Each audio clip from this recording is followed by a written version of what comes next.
propuesta es tomarnos unos minutitos para hablar de la medicina centrada en la persona. A diferencia de medicina centrada en el paciente, acá vamos a poner por sobre lo que sería el paciente la persona. En realidad, el origen de este tipo de medicina uno lo puede encontrar hace muchos años en civilizaciones antiguas y tanto orientales. Ahí podemos pensar en la medicina china, por ejemplo, o la medicina ayurvédica, y también en civilizaciones occidentales como la antigua Grecia. Lo que se plantea es un concepto de salud amplio, integral, holístico. Nosotros, un lugar donde tenemos para poder buscar artículos científicos es un sitio que se denomina PubMed. Si uno busca allí medicina centrada en la persona, vamos a encontrar más de 2.300 artículos. Lo que sí vemos, que es lo que remarqué aquí en rojo, es que la mayoría están publicados en el último tiempo o en los últimos años. Hay que hacer hincapié en un modelo biopsicosocial, es decir, donde la salud va más allá de lo que sería la ausencia de enfermedad, sino que tiene que ver con un equilibrio donde involucramos lo biológico, lo psicológico y lo social. ¿Cómo definimos a la medicina centrada en la persona? Acá lo que se coloca es al paciente en el centro de la atención médica. Y entonces, ¿qué es lo que vamos a asegurar? Que las decisiones y los servicios estén alineados con las necesidades específicas de la persona. Y el objetivo en realidad es mejorar la calidad del cuidado, mejorar la satisfacción del paciente y por ende los resultados de salud. Los principios que tenemos de este modelo es un enfoque holístico, un enfoque integral, donde se hace hincapié en la autonomía del paciente. Y para eso tenemos que tener algunos componentes claves. Uno es la comunicación efectiva. Para hablar de comunicación efectiva tenemos que hablar de educación y tenemos que hablar de escucha activa. Y por otro lado, de una relación médico-paciente donde se empieza a empatizar con el paciente, hay una relación empática y es lo que termina siendo una de las bases importantes de lo que es la medicina centrada en la paciente o en la persona. ¿Cuáles serían los beneficios que tenemos? ¿En qué nos beneficia adoptar este modelo? Dijimos que uno de los beneficios tenía que ver con la satisfacción del paciente. También hay mejores resultados de salud. Y el hecho de la participación activa de la persona lleva a una reducción tanto del estrés como de la ansiedad. ¿Por qué? Porque puede anticiparse a lo que va a suceder y también puede elegir. Vamos disminuyendo la incertidumbre en este modelo. Esto también hace que el paciente se vaya empoderando, vaya teniendo más herramientas para poder elegir, vaya teniendo mayor protagonismo en su tratamiento y en los resultados a los que uno llega. Hay un compromiso también del equipo de salud y por otro lado, hay una motivación continua y un apoyo continuo hacia las personas que transitan por este camino. Es necesario que haya una capacitación profesional y que el sistema de salud también permita que se implemente este sistema. Ahora vamos a ir a ver específicamente el tema de esclerodermia. Si tuviéramos que definir a esta enfermedad, uno sabe que es una enfermedad poco frecuente y que a veces es difícil llegar al diagnóstico, y esto tiene que ver porque es una enfermedad heterogénea, porque además comparte aspectos con otras enfermedades autoinmunes. Y si uno tuviese que ver la cara de la esclerodermia, diría que tiene tres caras. Una es la alteración inmune que tienen, otra es la alteración vascular, y la última cara sería la cara de la fibrosis. Muchas veces predomina una cara por sobre otras, y eso es lo que da a la heterogeneidad que tiene esta enfermedad.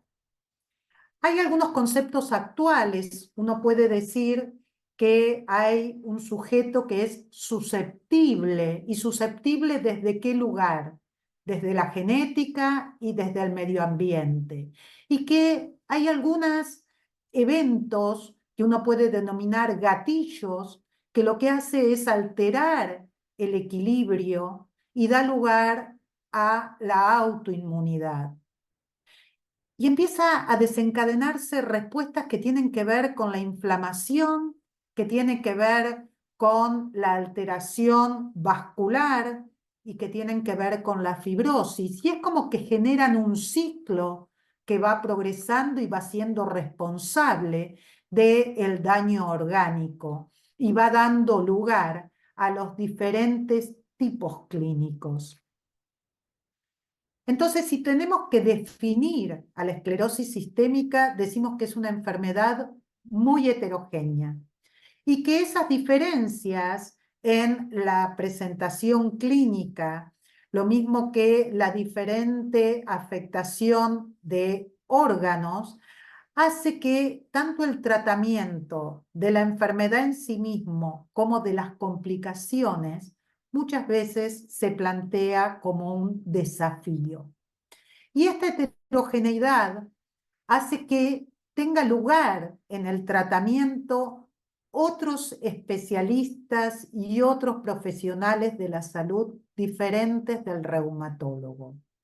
Esto nos muestra que el mejor escenario para poder tratar a pacientes con esclerodermia es el equipo multidisciplinario.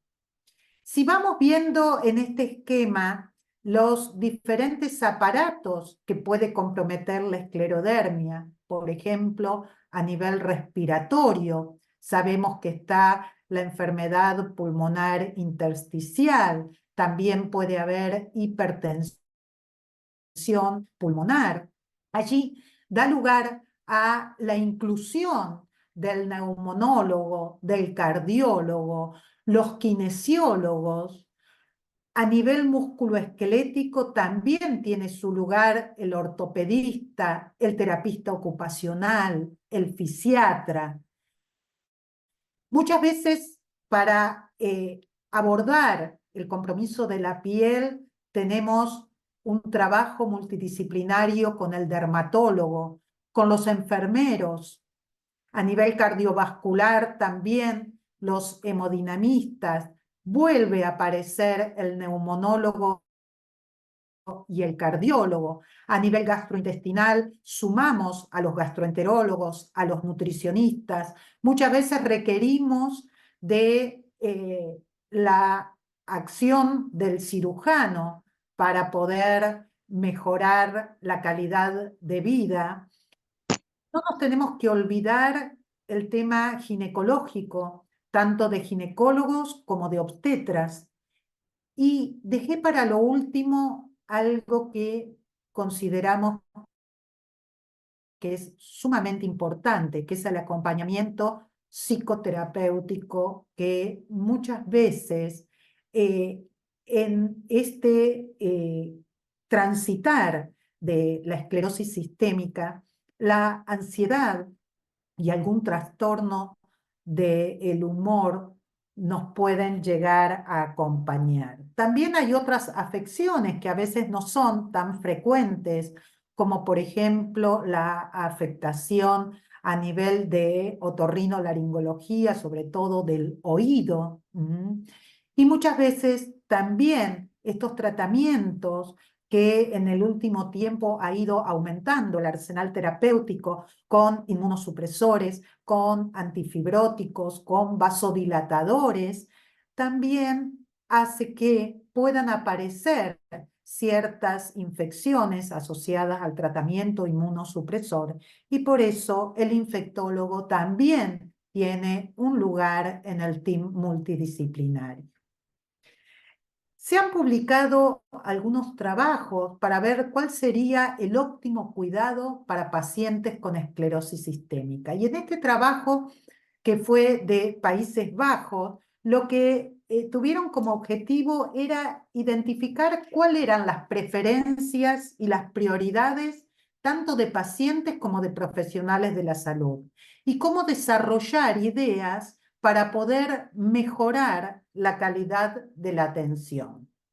Entonces, involucraron a pacientes, a reumatólogos, a enfermeras, a otros profesionales de la salud, tanto de centros regionales como de hospitales universitarios de Países Bajos. Y luego llevaron a cabo una jornada donde se discutieron algunos de los temas que identificaron. Se identificaron 5 temas claves. Uno fue la atención compartida y aparece también la colaboración multidisciplinaria.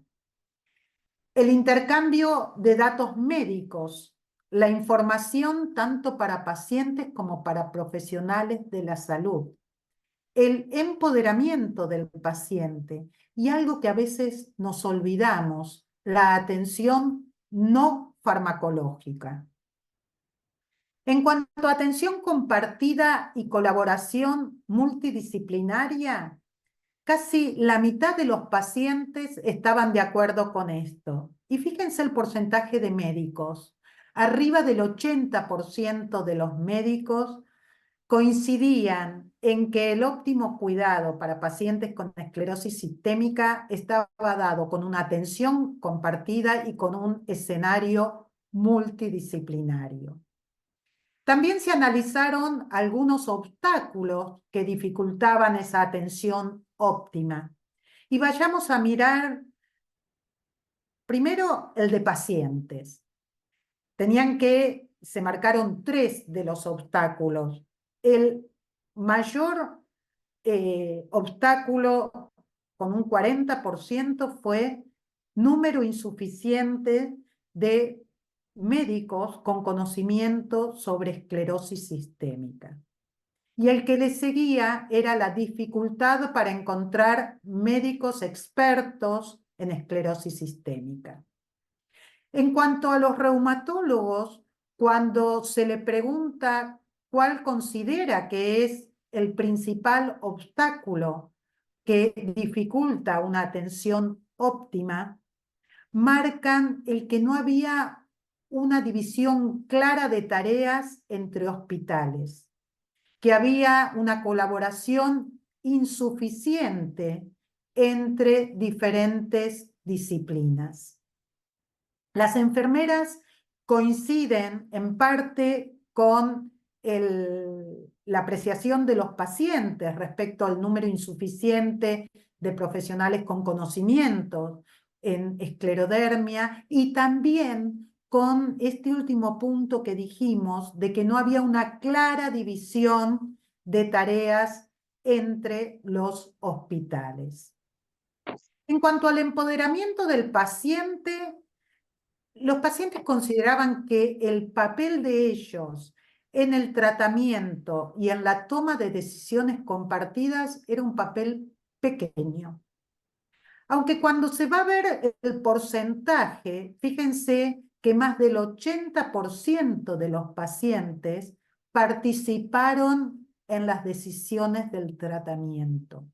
Esto es algo sumamente importante. Yo para decidir algo tengo que estar informado. Entonces ahora vamos a hacer hincapié en el tema de educación. Pero además, para yo tomar una decisión, implica que yo tengo un papel activo en la relación médico-paciente, un papel activo en mi tratamiento y un papel activo en los resultados a los que llego. Cuando seguimos mirando esos porcentajes, también es cierto que más de un 60% dice que recibieron la atención que necesitaban. Había síntomas que consideraban que necesitaban mayor atención. Uno era la fatiga, el fenómeno de Raynaud, el deterioro físico, el deterioro en la función de las manos y las artralgias. Muchas veces estos síntomas quedan como diluidos entre otros compromisos, como por ejemplo el compromiso a nivel pulmonar, el compromiso cardíaco, el compromiso gastrointestinal. Y esto tiene que ver con el énfasis que ponga el médico, porque muchas veces lo que no hay es una buena comunicación, donde el paciente muchas veces no explica cuáles son las cosas que a él le preocupan. Entonces quedan situaciones que para el paciente son importantes, quedan diluidas en otras que son importantes para el médico. Y dijimos que la educación era algo sumamente importante. Y acá vamos a darle lugar a algo que tiene íntima relación con los resultados. Decimos que la educación mejora los parámetros clínicos y mejora la adherencia. La adherencia al tratamiento, es decir, seguir el tratamiento como se le indica, tiene íntima relación con el resultado que arribemos. Si uno pregunta cuál es el mejor tratamiento, yo creo que el mejor tratamiento es el que podemos hacer. No hay ningún tratamiento que para mí esté más alejado del óptimo que el que uno plantea sin darse, digamos, dar lugar al que sea posible. Porque ese va a ser un tratamiento teórico, teórico como el mejor, y que no va a ser seguido o adherido, por lo tanto, el resultado al que vamos a llegar no va a ser el que nosotros planeamos. La educación también aumenta el empoderamiento, porque es esto que decíamos, la educación me va a permitir a mí decidir. ¿Cómo voy a decidir si no sé de qué estamos hablando? Y esto también va de la mano del punto que sigue, que fortalece la posición en el proceso de la toma de decisiones. Y fíjense que estoy diciendo proceso, estoy hablando de tiempo. Uno llega a la consulta con dudas, con incertidumbres, nos ponemos a hablar, y no necesariamente voy a tomar la decisión en ese mismo momento. A veces la toma de decisión, como es un proceso, lleva de que yo pueda tener que pensar cuál va a ser la mejor decisión. Y ahí, ¿quién va a entrar también a jugar? Va a entrar dentro del proceso de la toma de decisión un pilar muy importante del paciente que tiene que ver con la familia. Y también otro pilar muy importante que tiene que ver con el médico de familia o con el médico generalista o con el médico clínico, como ustedes quieran llamarlo, que también tiene que formar parte del manejo multidisciplinario. Y entonces, como conclusión del óptimo cuidado, diríamos la implementación de atención compartida. No descartamos y no tenemos que pensar si realmente sirve. Créanme que el escenario multidisciplinario es el mejor escenario para estar atendiéndose. Desarrollar un sistema eficiente para poder intercambiar datos médicos y crear un centro para educar donde nos involucra a todos, pacientes, médicos y otros profesionales de la salud diferente al reumatólogo. Otro de los puntos que habíamos tocado era la terapia no farmacológica. Este es un trabajo que se publicó que involucra a la terapia asistida con animales. Entonces, ¿qué hacen? Agarraron un grupo de 42 pacientes con esclerosis sistémica. Eran pacientes que se aplicaban una medicación endovenosa, el Ilopros. Esto tenía que ver con pacientes que estaban en tratamiento. Y entonces, de esos 42 pacientes, los dividieron en 3 grupos de 14 pacientes cada uno. 14 pacientes tenían 20 sesiones en terapia asistida con animales. Esto se desarrolló en 50 semanas. Había otros 14 pacientes que tenían actividades sociales alternativas, diferente a lo que sería tratamiento asistido con animales, que en su mayoría eran perros. Y había 14 pacientes que eran otro grupo control, donde no tenían ninguna actividad alternativa. ¿Y qué es lo que vieron?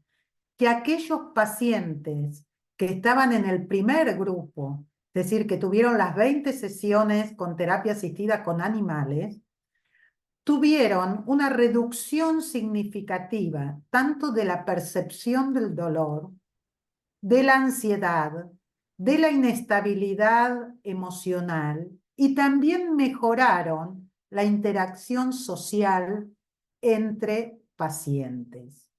Con lo cual, uno concluye que esta terapia podría ser útil para permitir un mejor cumplimiento de terapias tradicionales.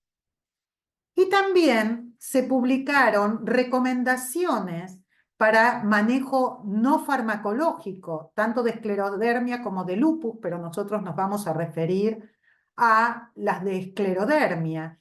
Y entonces las preguntas que había que contestar para esto era, ¿qué sería, qué tenemos que apuntar con el manejo no farmacológico? ¿Cuáles serían las intervenciones que se han utilizado y las que demostraron ser eficaces?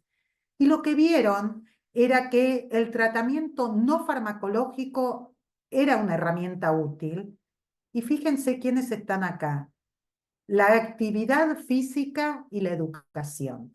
La actividad física como un tratamiento que reduce tanto la fatiga como introduce una mejoría en la calidad de vida. Y por el otro lado, la educación del paciente. Muchas veces en la consulta hacemos hincapié en la actividad física y muchas veces los pacientes aducen que la fatiga es la que no les permite tener una actividad física. Fíjense que la evidencia nos demuestra que precisamente va a ser la actividad física la que va a reducir la fatiga. Por eso muchas veces llegamos a la actividad súper cansados y cuando nos vamos de la actividad parece como que estamos mucho mejor, como que ya no tenemos tanto cansancio.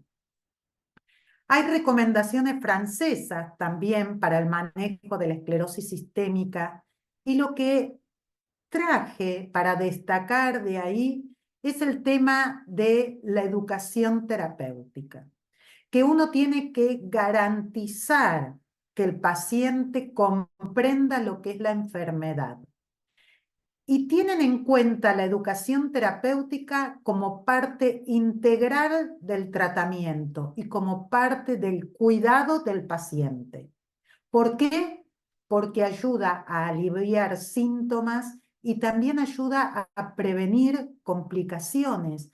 ¿Por qué? Porque el tener conocimiento sobre ciertas complicaciones nos permiten tener un nivel de alerta que hace que puedo tomar una conducta activa en forma temprana o en forma a tiempo, digamos, como para poder evitar una complicación. Y la toma de decisiones compartidas. Hay un artículo de hace unos años donde habla de tomas de decisiones compartidas entre el médico y el paciente. Y acá estos son como puntos para que los médicos tengamos en cuenta. El médico que atiende pacientes con esclerosis sistémica dentro de este marco donde la persona está en el centro, tiene que conocer qué es lo que le preocupa al paciente, qué es lo que piensa el paciente. Y de esos elementos que le preocupan, cómo los denomina y qué es lo que piensa que puede pasar. Lo importante que es mencionar todas las opciones terapéuticas disponibles, discutir la seguridad, los efectos secundarios y también la eficacia. ¿Qué es lo que está publicado? ¿Qué es lo que no se conoce? ¿Qué es lo que uno cree dentro de la experiencia que tiene? Lo otro importante es tener muy claro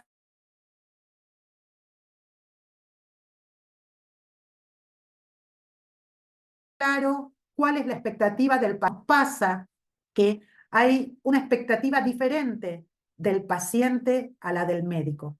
Y eso es sumamente importante tenerlo claro desde el momento cero y establecer juntos cuál va a ser la expectativa del tratamiento para evitar ¿qué? Para evitar sentimientos de frustración, porque entonces no voy a esperar algo que no va a llegar.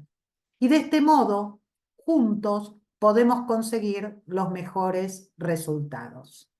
Muchas gracias.